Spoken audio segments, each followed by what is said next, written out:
Good morning friends, இது உங்கள் friends sports academy. Daily கண்ட பஸ்ஸில் இன்றைக்கி என்ன பார்க்க போகிறோம் அப்படின்னா 14 நவம்பர் 2024 வியாழக்கிழமை இன்றைக்கி கண்ட பஸ் தான் பார்க்க போகிறோம். இதுக்கு முன்னாடி பார்த்தீங்கன்னா நம்ம டெய்லி கண்ட பஸ் அப்லோட் பண்ணியிருக்கோம். பார்க்காதவங்க பார்த்து நோட்ஸ் எடுத்து வச்சுக்கோங்க. அது மட்டும் இல்லாமல் நம்மளோட சேனலை சப்ஸ்கிரைப் பண்ணுங்கள், சப்போர்ட் பண்ணுங்கள், முடிஞ்சவங்க ஃப்ரெண்ட்ஸ் ஷேர் பண்ணுங்கள். நம்மளுடைய ஃப்ரெண்ட்ஸ் போலீஸ் அகாடமி அப்படின்ற டெலிகிராம் சேனலையும் வாட்ஸ்அப் சேனலையும் ஜாயின் பண்ணிக்கோங்க. இம்பார்ட்டன்ட் அப்டேட்ஸில் உங்களுக்கு அதில் ஒன்றே கிடைக்கும். அந்த 2 சேனலோட லிங்க் வந்து டிஸ்கிரிப்ஷனில் கொடுக்குறேன். நீங்கள் அதை டச் பண்ணி ஜாயின் பண்ணிக்கலாம். கரண்ட் அஃபேர்ஸ் பார்க்கறது முன்னாடி பார்த்தீங்கன்னா நம்ம சேனல் சார்பாக பார்த்தீங்கன்னா 2ஆம் நிலை காவலர் தேர்வுக்கான டெஸ்ட் பேஜ் பார்த்தீங்கன்னா இந்தியன் ஆன்லைன் டெஸ்ட் பேஜ் அப்படின்னு ஸ்டார்ட் பண்ணியிருக்கோம். இது பார்த்தீங்கன்னா இந்த டெஸ்ட் பேஜில் பார்த்தீங்கன்னா தொடர்ந்து 3 தேர்வுகள் பார்த்தீங்கன்னா நடத்தப்படுது. அந்த 3 தேர்வுலையுமே பார்த்தீங்கன்னா நம்ம இலவசமாக தான் கொடுத்துருந்தோம். அதோட கொஸ்டின் பேப்பர் பார்த்தீங்கன்னா நம்ம சேனல் இருக்குது. நீங்கள் தாராளமாக டவுன்லோட் பண்ணி பார்க்கலாம். பார்த்துட்டு அதில் ஷெடியூலும் கொடுத்துருப்பேன். ஷெடியூலும் வியூ பண்ணி பாருங்கள். உங்களுக்கு ஓகேனா நீங்கள் தாராளமாக ஜாயின் பண்ணிக்கலாம். அந்த மொபைல் நம்பரும் பார்த்தீங்கன்னா டிஸ்கிரிப்ஷனில் கொடுக்குறேன். உங்களுக்கு எந்த டவுட் இருந்தாலும் நீங்கள் அதில் ஃபோன் பண்ணி நீங்கள் கேட்டு உங்களோட டவுட்டை நீங்கள் கிளாரிஃபை பண்ணிக்க முடியும். நம்ம டெஸ்ட் பேஜை தாண்டி அவங்க கொஸ்டின் கேட்க வாய்ப்பே இல்லை. சரிங்களா? நம்ம டெஸ்ட் பேஜோட ஷெடியூல் படித்து பாருங்கள். உங்களுக்கு அதுவே போதுமானதாக இருக்கும். அதை தாண்டி பிசி எக்ஸாமில் கொஸ்டின் கேட்க வாய்ப்பே இல்லை. கால்ஃபர் வருமா வராதுன்னு கேட்குறீங்க. கால்ஃபர் கண்டிப்பாக வரும். அது பொறுமையாக வரட்டும். அதுக்குள்ளே நம்ம ரெடி ஆகிடுவோம். கால்ஃபர் வரத்துக்கு முன்னாடியே படிச்சுட்டா தான் கால்ஃபர் வந்ததுக்கு நம்ம ரிவிஷன் பண்ண முடியும். அதனால் பார்த்தீங்கன்னா இப்பயே டெஸ்ட் பேஜில் ஜாயின் பண்ணிக்கோங்க. கண்டிப்பாக பார்த்தீங்கன்னா சக்ஸஸ் பண்ண முடியும் உங்களால். நீங்கள் ஷெடியூலை பார்த்தாலே உங்களுக்கு புரியும். நிறைய ரிவிஷன் டெஸ்ட் கொடுத்துருக்கோம். 60க்கும் மேற்பட்ட தேர்வுகளும் 6000க்கும் மேற்பட்ட வினாக்களும் உங்களுக்கு கிடைக்கும். ரிவிஷன் டெஸ்ட் நமக்கு ஒரு 22 ரிவிஷன் டெஸ்ட் கொடுத்துருக்கோம். இதை தாண்டி பார்த்தீங்கன்னா உங்களுக்கு படிக்கிறதுக்கு எதுவுமே இல்லை. 60 டெஸ்ட்டில் பார்த்தீங்கன்னா 22க்கு மேலே அப்படின்னா 25 டெஸ்ட் ரிவிஷன் டெஸ்ட் தான் உங்களுக்கு. சரிங்களா? இது தாண்டி கொஸ்டின் கேட்க வாய்ப்பே இல்லை. உங்களுக்கு நல்ல ரிவிஷன் ஆகிடும். விருப்பம் உள்ளவங்க நீ தாராளமாக ஜாயின் பண்ணிக்கலாம். வாங்க ஃப்ரெண்ட்ஸ், கரண்ட் அஃபேர்ஸ் பார்த்துலாம். அம்பேத்கர் விருதுக்கு விண்ணப்பிக்கலாம். ஓகேங்களா? நாட்டினுடைய ஆதி திராவிடர் மற்றும் பழங்குடியின மக்களின் வாழ்க்கை முன்னேற்றத்துக்கு பார்த்தீங்கன்னா பல அரிய தொண்டாற்றியங்களுக்கு தான் அந்த விருது வழங்கப்படுது. ஓகேங்களா? இப்போ பார்த்தீங்கன்னா அந்த வகையில் இப்போ திருவள்ளுவர் தினம் வருது இல்லையா, ஜனவரி மாதம். அந்த 2020 திருவள்ளுவர் தினத்தில் பார்த்தீங்கன்னா டாக்டர் அம்பேத்கர் விருது வழங்க இருக்கிறாங்க. இந்த விருது யாருக்கு வழங்குறாங்கன்னு நம்ம தெரிஞ்சிட்டா போதும். தமிழ்நாட்டில் ஆதி திராவிடர் மற்றும் பழங்குடியின மக்களின் வாழ்க்கையினுடைய முன்னேற்றத்துக்காக பாடுபடுறவங்களுக்கு தான் இந்த விருது வழங்கப்படுது. ஓகேங்களா? நம்ம எக்ஸாம் பாயிண்ட் ஆஃப் வியூவில் பார்த்தா போதும், எல்லாத்தையும் பார்க்க தேவையில்லை. அடுத்து ஊட்டச்சத்து குறைபாடில்லா தமிழகத்தை உருவாக்க வேண்டும் அப்படின்னு சொல்லிட்டு முதல்வர் பார்த்தீங்கன்னா வேண்டுகோள் விடுச்சிருக்காரு. இதன்படி பார்த்தீங்கன்னா பிறக்கும் குழந்தைகளுக்கு ஊட்டச்சத்து குறைபாடுகளை களையும் நோக்குடன் ஊட்டச்சத்து உறுதி செய் அப்படின்ற ஒரு திட்டம் பார்த்தீங்கன்னா 2022ஆம் ஆண்டு தான் தொடங்கப்பட்டிருக்கு. ஓகேங்களா? முக்கியமானது ஊட்டச்சத்தை உறுதி செய் அப்படின்ற திட்டம் பார்த்தீங்கன்னா 2022ஆம் ஆண்டு தொடங்கப்பட்டிருக்கு. இது பார்த்தீங்கன்னா குழந்தைகளுக்கான ஊட்டச்சத்து குறைபாடுக்கு நிவர்த்தி பண்ணுற திட்டம். ஓகேங்களா? அடுத்து 4 நாள் பயணமாக பார்த்தீங்கன்னா 16வது நிதி ஆணையம் பார்த்தீங்கன்னா தமிழகத்துக்கு வராங்க. எப்போ வராங்க அப்படின்னா நவம்பர் 17ஆம் தேதி முதல் 20ஆம் தேதி வரை பார்த்தீங்கன்னா மாநிலத்தின் பல்வேறு பகுதியில் பார்த்தீங்கன்னா ஆலோசனை செய்ய இருக்கிறாங்க. இதில் பார்த்தீங்கன்னா இது 15வது நிதி ஆணையத்தினுடைய பதவிக்காலம் முடிஞ்சு 16வது நிதி ஆணையம் பார்த்தீங்கன்னா இப்போ நடைமுறையில் இருக்குது. இந்த 16வது நிதி ஆணையத்தினுடைய தலைவர் யாருன்னா அரவிந்த் பனகாரியா. முக்கியமான கேள்வி. 16வது நிதி ஆணையம் இப்போ நடைமுறையில் இருக்குது. இந்த நிதி ஆணையத்துடைய தலைவர் யாருன்னா அரவிந்த் பனகாரியா. இந்த ஆணையத்தின் உறுப்பினர்கள் பார்த்தீங்கன்னா அஜய் நாராயணன் ஜா, ஆனி ஜார்ஜ் மேத்யூ, மனோஜ் பாண்டா, சௌமியான் கோஷ், அவங்க இத்தனை பேர் இருக்காங்க. அது மட்டும் இல்லாமல் 17ஆம் தேதி பார்த்தீங்கன்னா தமிழகம் வரும்போது நிதி ஆணையத்தினுடைய செயலாளரான ரித்விக் பாண்டேவும் இணைச் செயலாளரான ராகுல் ஜெயின் உள்ளிட்டவர்கள் அதிகாரிகளும் வராங்க. இது முக்கியமானது. அப்படியே டேட்டா வரிசையை எழுதிக்கோங்க. 16வது நிதி ஆணையத்தினுடைய தலைவர் யாருன்னு கண்டிப்பாக கேட்பாங்க. அரவிந்த் பனகாரியா டிஎன்பிசியில் கேட்கக்கூடிய கொஸ்டின். அடுத்து எழுத்தாளரும் தமிழ் பண்பாட்டு ஆய்வாளருமான ராஜ் கௌதமன் காலமாயிட்டார். இவர் பார்த்தீங்கன்னா 74 வயது, பாளையங்கோட்டை தியாகராஜர் உள்ள அவர் இல்லத்தில் தான் காலமாயிருக்காரு. இவருடைய சொந்த ஊர் பார்த்தீங்கன்னா விருதுநகர் மாவட்டம். ஓகேங்களா? எழுத்தாளர் மாதவை குறித்த ஒரு ஆய்வு கட்டுரை பார்த்தீங்கன்னா அந்த கட்டுரைக்காக ஒரு முனைவர் பட்டம் பெற்றவர். தமிழ் துறை பேராசிரியராக பணியாற்றி 2014 தான் பார்த்தீங்கன்னா ஓய்வு பெற்றிருக்கார். ஓகேங்களா? தமிழ் பண்பாட்டு ஆய்வாளராகவும் தலித் சிந்தனையாளர்களின் படைப்பாளர்களாகவும் திகழ்ந்த அவர் பார்த்தீங்கன்னா கலித்தொகை பரிபாடல், அதான் பார்த்தீங்கன்னா ஒரு விளிம்பு நிலை நோக்கு, அயோத்திதாசர் ஆய்வுகள், தலித் பார்வையில் தமிழ்நாடு பண்பாடு உள்ளிட்ட 10க்கும் மேற்பட்ட ஆய்வு நூல்களை எழுதியிருக்காரு. சிலுவைராஜ் சரித்திரம் உள்ளிட்ட புதினங்களையும் எழுதியிருக்கார். ஓகேங்களா? இதெல்லாம் இவருடைய புதினங்கள், நோட் பண்ணிக்கோங்க.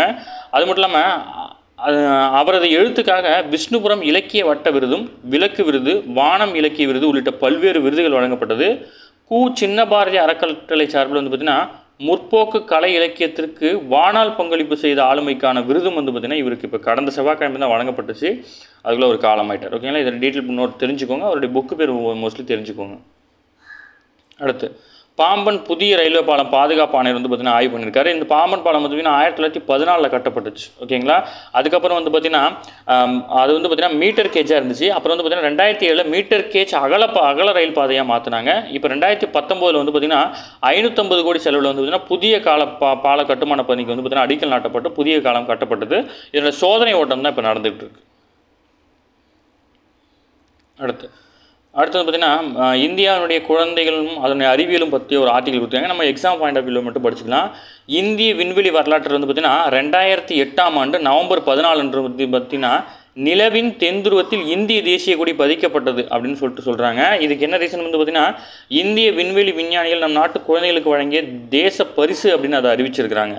ஒன்றும் இல்லை, சந்திரயான் 1 திட்டத்தில் வந்து பார்த்திங்கன்னா டாக்டர் கலாமின் ஆலோசனைப்படி மூவர்ண கொடி பொறிக்கப்பட்ட MIB அப்படின்ற நிலா மோது கலன் வந்து பார்த்திங்கன்னா சந்திரயானுடைய அதாவது ஷேக்கில்டன் அப்படின்ற பள்ளத்தில் மோதி இறங்கிடுச்சு. ஓகேங்களா, அதை லான்ச் பண்ணணும்னு இருக்கல, இந்தியாவுடைய கொடியை வந்து அங்கே பதிக்கணுன்றதுனால தான் இறக்குனாங்க. இந்த இடத்துக்கு வந்து பார்த்திங்கன்னா ஜவஹர் தளம் அப்படின்னு பேர் வச்சுருக்கிறாங்க. ஓகேங்களா, முக்கியமானது நோட் பண்ணிக்கோங்க, ஜவஹர் தளம்.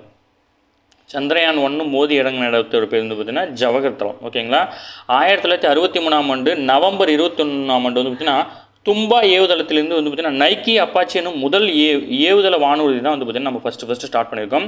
நாடு சுதந்திரம் அடைந்த முன்பே வந்து பார்த்திங்கன்னா 1946ஆம் வந்து செப்டம்பர் 2 வந்து பார்த்திங்கன்னா இந்தியாவின் இடைக்கால அரசு உருவாக்கப்பட்டுச்சு ஜவஹர்லால் நேரு தலைமையில். இது நம்ம ஸ்கூல் புக்கிலே இருக்குது. இந்தியாவின் கல்வி பயின்று அது இயற்பியலுக்கான நோபல் பரிசு வந்து பார்த்திங்கன்னா 1930ஆம் ஆண்டு பெற்ற இந்திய விஞ்ஞானி சர் சி வி ராமன், பின்னாளில் இந்திய அணுசக்தி துறையின் தந்தை. ஓகேங்களா, இதெல்லாம் கொஸ்டின்ஸ் டைரெக்டாக நோட் பண்ணிக்கணும். ஓகேங்களா, இந்தியாவில் கல்வி என்று இயற்பியலுக்கான நோபல் பரிசு பெற்றவர் யாருன்னா சர் சி வி ராமன். இந்திய அணுசக்தி துறையின் தந்தை யாருன்னா ஹோமி ஜஹாங்கீர் பாபா ஜே பாபான்னு சொல்லுவாங்க. இந்திய விண்வெளி திட்டத்தினுடைய தந்தை யார் அப்படின்னா டாக்டர் விக்ரம் சாராபாய். இந்த 3 பேரையும் அப்படியே டைரெக்டாக போட்டு எழுதிக்கோங்க. 1948 ஏப்ரல் 9, 10 ஆகிய நாள்களில் மும்பையில் நடைபெற்ற அணுசக்தி ஆராய்ச்சி வாரியத்தின் 2வது கூட்டத்துக்கு பிறகு வந்து பார்த்திங்கன்னா 1948 வந்து பார்த்திங்கன்னா ஜவஹர்லால் நேரு வந்து பார்த்திங்கன்னா ஒரு குறிப்பை எழுதுகிறாரு. அந்த குறிப்பின் அடிப்படையில் வந்து பார்த்திங்கன்னா 1955ஆம் ஆண்டு தேசிய அளவிலான அணு அறிவியல் மாநாடு வந்து கூட்டப்படுது. அதன்படி வந்து பார்த்திங்கன்னா இங்கிலாந்து நாட்டுடைய அணு ஆராய்ச்சி திட்டத்தின் முதல் தலைவரான சர் ஜான் காக்ராஃப்ட் அவருடைய உதவியுடன் டாக்டர் பாபா தலைமையில் வந்து பார்த்திங்கன்னா அந்த ஆராய்ச்சி குழு ஒன்று கூறாங்க. அதுக்கப்புறம் தான் வந்து பார்த்திங்கன்னா இந்தியாவுடைய அணுசக்தி துறை கொஞ்சம் கொஞ்சமாக மேலே வருது. இந்தியாவின் முதல் முறையாக 1956ஆம் ஆண்டு ஆகஸ்ட் 4ஆம் அன்று மும்பைக்கு அருகே டிராம்பே அப்படின்ற இடத்துல வந்து பார்த்திங்கன்னா நீச்சல் குல அணு உலை அப்படின்னு ஒன்று வெற்றிகரமாக நிறுவுறாங்க. இது வந்து பார்த்திங்கன்னா 1957 வந்து பார்த்திங்கன்னா திறந்துட்டாங்க. ஓகேங்களா, அடுத்து இந்தியாவின் முதல் அணு உலை வந்து பார்த்திங்கன்னா அப்சரா. இந்தியாவின் மட்டும் இல்லை, இது ஆசியாவின் முதல் அணு உலையும் கூட. முக்கியமான கொஸ்டின் உங்கள் ஸ்கூல் புக்கில் இருக்குது, நீங்கள் பார்க்கலாம் தாராளமாக. ஓகேங்களா, அடுத்து 1947 நவம்பர் 11 வந்து பார்த்திங்கன்னா அகமதாபாத்தில் வந்து பார்த்திங்கன்னா இயற்பியல் ஆராய்ச்சி ஆய்வகத்தை வந்து பார்த்திங்கன்னா விக்ரம் சாராபாய் திறந்திருக்காரு. இதெல்லாம் வந்து பார்த்திங்கன்னா நம்ம எக்ஸ்ட்ரா நிறையா லைன் வந்து கோர்வையாக வந்திருக்கோம். நம்ம கொஷின்ஸ் மட்டும்தான் நோட் பண்ணியிருக்கோம், அப்படியே டேரெக்டாக நோட் பண்ணிட்டால் போதுமானது. அடுத்து பயிற்சி மையங்கள் வந்து பார்த்திங்கன்னா போட்டித் தேர்வு பயிற்சி மையங்கள் வந்து பார்த்திங்கன்னா தவறான விளம்பரங்களை வந்து வெளியிடக்கூடாது அப்படின்னு சொல்லிட்டு மத்திய அரசு வந்து பார்த்திங்கன்னா ஒரு தடை விதிச்சிருக்காங்க. இதில் வந்து பார்த்திங்கன்னா 100% தேர்ச்சி 100% வேலை உத்தரவாதம் அப்படின்ற வார்த்தையெல்லாம் பயன்படுத்தக்கூடாது அப்படின்னு மென்ஷன் பண்ணியிருக்காங்க. ஓகேங்களா,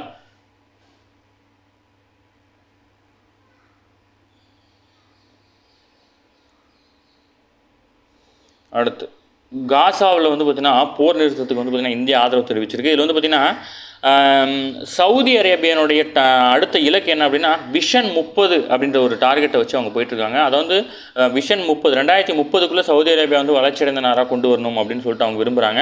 அதேமாதிரி இந்தியாவும் வந்து பார்த்திங்கன்னா வளர்ச்சியடைந்த இந்தியா 2047 அப்படின்ற இலக்கை நோக்கி தான் நம்ம போயிட்டுருக்கோம். இது ரெண்டையும் நோட் பண்ணி வச்சுக்கோங்க. விஷன் 30 அப்படின்றது விஷன் 2030 அப்படின்றது பார்த்திங்கன்னா சவுதி அரேபியாவோடது, வளர்ச்சியடைந்த இந்தியா 2047ங்கிறது வந்து பார்த்திங்கன்னா இந்தியாவோட இலக்கு. ஓகேங்களா, அடுத்து முக்கியமாக நம்ம நேற்று பார்த்தோம் நாடாளுமன்றம் மற்றும் விமான நிலைய பாதுகாப்பில் வந்து பார்த்திங்கன்னா மகளிர் CIS படையை வந்து உருவாக்க இருக்கிறாங்க. இதில் வந்து பார்த்திங்கன்னா 1025 பெண் காவலர்களுடைய நாட்டின் முதல் மகளிர் படைப்பிரிவை வந்து பார்த்திங்கன்னா உருவாக்க இருக்கிறாங்க. ஓகேங்களா, இவங்க வந்து பார்த்திங்கன்னா தற்போது 12 படைப்பிரிவுகளை கொண்ட CISF வந்து பார்த்திங்கன்னா அதில் ஆண்கள் பெண்கள் 7% கூட்டாக பணியாற்றுறாங்க. இந்த நிலையில் வந்து பார்த்திங்கன்னா முதல் முறையாக முழுவதும் மகளிரால் மட்டுமே இயங்கக்கூடிய ஒரு படையை வந்து உருவாக்க இருக்கிறாங்க. அடுத்து சபரிமலையில் வந்து பார்த்திங்கன்னா பக்தர்கள் தரிசனத்துக்காக வந்து பார்த்திங்கன்னா உதவி செயலி வந்து உருவாக்கியிருக்காங்க. இதில் வந்து பார்த்திங்கன்னா சுவாமி AI சாட்பாட் அப்படின்ற ஒரு செயலி வந்து உருவாக்குறாங்க. இந்த வகையில் வந்து பார்த்திங்கன்னா AI மூலம் வந்து பார்த்திங்கன்னா துல்லியமான தகவல்கள் இதில் பெற முடியும். எவ்வளோ கூட்டம் இருக்குது, இன்னும் எவ்வளோ நேரம் ஆகும் சாமி பார்க்குறதுக்கு, இதெல்லாம் வந்து நம்ம அதில் தெரிஞ்சிக்க முடியும். அடுத்து 2036 ஒலிம்பிக் போட்டியை நடத்துவதற்காக இந்தியா ஆல்ரெடி வந்து பார்த்திங்கன்னா நம்ம அப்ளிகேஷன் பண்ணிட்டோம். இதில் வந்து பார்த்திங்கன்னா அதுக்கேற்ற மாதிரி ஒரு விளையாட்டு மைதானத்தை உருவாக்கணும் அப்படின்னு சொல்லிட்டு வந்து பார்த்திங்கன்னா சத்தீஸ்கரில் வந்து பார்த்திங்கன்னா ஜஸ்பூரில் கட்டமைக்கப்படும் அப்படின்னு சொல்லிட்டு மத்திய விளையாட்டுத்துறை அமைச்சர் வந்து பார்த்திங்கன்னா மன்சுக் மாண்டவியா வந்து தெரிவிச்சிருக்காரு. ஓகேங்களா, அடுத்து தேசிய ட்ராக் சைக்கிள் போட்டி சென்னையில் வந்து தொடங்க இருக்குது. 76வது தேசிய சைக்கிள் போட்டி தான் வந்து பார்த்தீங்கன்னா சென்னையில் தொடங்க இருக்கிறாங்க. இதில் வந்து பார்த்தீங்கன்னா மொத்தம் 28 மாநிலங்கள் 8 யூனியன் பிரதேசங்களைச் சேர்ந்த 700 சைக்கிள் வீரர்கள் வந்து பார்த்தீங்கன்னா இதில் விளையாண்டுருக்கிறாங்க. அடுத்து 2028ஆம் ஆண்டுக்குள் அமெரிக்காவில் உள்ள இந்திய பணியாளர்களின் எண்ணிக்கை வந்து பார்த்தீங்கன்னா 45.76 கோடியாக உயரும் அப்படின்னு சொல்லியிருக்காங்க. ஒரு ஆய்வில் சொல்லியிருக்காங்க. இந்த ஆய்வு வந்து பார்த்தீங்கன்னா சர்வதேச அமெரிக்காவின் மென்பொருள் நிறுவனமான சர்வீஸ் நவ் அப்படின்ற ஆய்வறிக்கை தான் வெளியிட்டிருக்கிறாங்க. ஓகேங்களா, இதில் வந்து பார்த்தீங்கன்னா வளர்ச்சி அதாவது பார்த்தீங்கன்னா தொழில்நுட்பங்கள் 2028ஆம் ஆண்டுக்குள் 27.3 லட்சம் புதிய வேலைவாய்ப்புகளை உருவாகும் அப்படின்னு சொல்கிறாங்க. இதில் இந்திய பணியாளர்களுடைய எண்ணிக்கை இவ்வளோ இருக்கும் அப்படின்னு சொல்கிறாங்க. ஓகேங்களா, அடுத்து நாடு தழுவிய கடலோர கண்காணிப்பு பயிற்சி நவம்பர் 20 தொடங்குது. இந்திய கடற்படை தலைமையில் கடலோர கண்காணிப்பு 24 அதாவது சி விஜில் 24 அப்படின்ற பயிற்சி வந்து பார்த்திங்கன்னா நவம்பர் 20, 21 2 நாளுக்கும் நடைபெறுது. இது வந்து பார்த்திங்கன்னா 2008ஆம் ஆண்டு கடல் வழியாக வந்து மும்பையில் வந்து பார்த்திங்கன்னா ஒரு மிகப்பெரிய தாக்குதல் வந்து பார்த்திங்கன்னா தீவிரவாதிகள் நடத்தியதை தாண்டி வந்து பார்த்திங்கன்னா அந்த ஆண்டுலேருந்து வந்து பார்த்திங்கன்னா தொடர்ந்து கொண்டாடுறாங்க. இந்த கூட்டு பயிற்சி வந்து தொடர்ந்து கண்காணிப்பு பயிற்சிலாம் நடைபெறுது. அதே மாதிரி வந்து பார்த்திங்கன்னா இந்த ஆண்டுக்கான சி விஜில் 24 அப்படின்ற பயிற்சி வந்து பார்த்திங்கன்னா நவம்பர் 20, 21 ஆகிய தேதியில் வந்து நடக்க இருக்கிறாங்க. அடுத்து முக்கியமானது, அமெரிக்க அரசு அமைப்புகளில் செயல்திறனை மேம்படுத்துவதற்கான துறையில் தலைமை தொழிலதிபர் எலான் மஸ்க்கு இந்திய வம்சாவளியைச் சேர்ந்த விவேக் ராமசாமியும் அந்நாட்டினுடைய அடுத்த அதிபராக பொறுப்பு வகிக்கும் ட்ரம்ப் வந்து பதவி கொடுத்துருக்கிறாரு. இதில் வந்து பார்த்திங்கன்னா அரசு செயல்துறை தலைவராக வந்து இருக்கிறாங்க. இது ரொம்ப முக்கியமான பதவி. அதை வந்து பார்த்திங்கன்னா தொழில்துறைகளை ஒழுங்கமைக்கிறது, இதுதான் இவங்களுடைய வேலை. இதில் வந்து பார்த்திங்கன்னா எலான் மஸ்க்கை பற்றி ஒரு டீட்டெயில் இருக்குது. இது நம்ம டிஎன்யூ சார்பில் கேட்க வாய்ப்பு இருக்குது. 53 வயதாகும் எலான் மஸ்க் வந்து பார்த்திங்கன்னா அமெரிக்காவின் தனியார் விண்வெளி ஆய்வு நிறுவனமான ஸ்பேஸ் எக்ஸோட நிறுவனமும் அவர் தான். அதிநவீன வாகன தயாரிப்பு நிறுவனமான டெஸ்லாவோட ஒரு நிறுவனரும் அவர் தான். உலகின் முன்னணி சமூக ஊடக நிறுவனமான ட்விட்டரோட ஓனரும் அவர் தான். ஓகேங்களா, இந்த மூணுமே முக்கியமானது, நோட் பண்ணி வச்சுக்கோங்க. அந்த துறையில் மற்றொரு தலைவராக நியமிக்கப்பட்டுள்ள விவேக் ராமசாமி வந்து பார்த்திங்கன்னா அதை வந்து பார்த்திங்கன்னா தமிழகம் அதாவது கேரள பகுதியிலே ஒட்டிய பகுதியில் வந்து பார்த்திங்கன்னா பூர்வீகமாக கொண்டவர். இவர் வந்து பார்த்திங்கன்னா பிரபலமான தொழிலதிபர் இப்போதைக்கு அமெரிக்காவில். ஓகேங்களா, அடுத்து பாதுகாப்பு அமைச்சராகவும் தொலைக்காட்சி நெறியாளர். இப்போ வந்து பார்த்திங்கன்னா அமெரிக்காவில் வந்து பார்த்திங்கன்னா தனது புதிய அரசின் பாதுகாப்புத்துறை அமைச்சராக வந்து பார்த்திங்கன்னா முன்னாள் இராணுவ அதிகாரியும் ஃபாக்ஸ் நியூஸ் தொலைக்காட்சியினுடைய நெறியாளருமான பீட் ஹெக்ஸெத்தை வந்து பார்த்திங்கன்னா டொனால்ட் ட்ரம்ப் வந்து நியமிச்சிருக்கிறார். அடுத்து முக்கியமானது புக்கர் பரிசு. இது ரொம்ப முக்கியமானது. பிரிட்டனை சேர்ந்த எழுத்தாளரான சமந்தா ஹார்வேக்கு வந்து பார்த்திங்கன்னா இந்த ஆண்டினுக்கான புக்கர் பரிசு வந்து வழங்கப்பட்டிருக்கு. ஆர்பிட்டல் அப்படின்ற அவரது புதினத்துக்கு வந்து பார்த்திங்கன்னா இந்த புக்கர் பரிசு வழங்கப்பட்டிருக்கு. முதல் முறையாக வந்து பார்த்திங்கன்னா சர்வதேச விண்வெளி நிலையத்தில் வசித்து வரும் 6 விண்வெளி வீரர்களின் கதாபாத்திரங்களை கொண்டு இந்த புதினத்தை வந்து உருவாக்கியிருக்காங்க.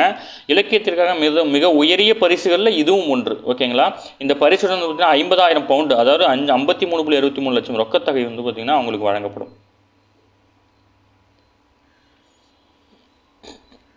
அடுத்து ஹரியானா மாநிலத்தில் உள்ள வந்து பார்த்திங்கன்னா ஓபி ஜிண்டால் குளோபல் பல்கலைக்கழகத்தில் வந்து பார்த்திங்கன்னா இந்தியாவின் முதல் அரசியல் சாசன அருங்காட்சியகம் வந்து பார்த்திங்கன்னா மக்களவைத் தலைவர் ஓம் பிர்லா வந்து பார்த்திங்கன்னா நவம்பர் 26ஆம் தேதி வந்து தொடங்கி வைக்க இருக்கிறார். ஓகேங்களா, இந்த அருங்காட்சியகத்துக்கு வருகை தரும் பார்வையாளர்களுக்கு உதவுவதற்காக வந்து பார்த்திங்கன்னா சென்னை ஐஐடி மாணவர்கள் குழுவினர் வந்து பார்த்திங்கன்னா ஒரு அதிநவீன வழிகாட்டி ரோபோ வந்து பார்த்திங்கன்னா உருவாக்கியிருக்காங்க. ஓகேங்களா, இதுதான் இதில் முக்கியமான கொஸ்டின்.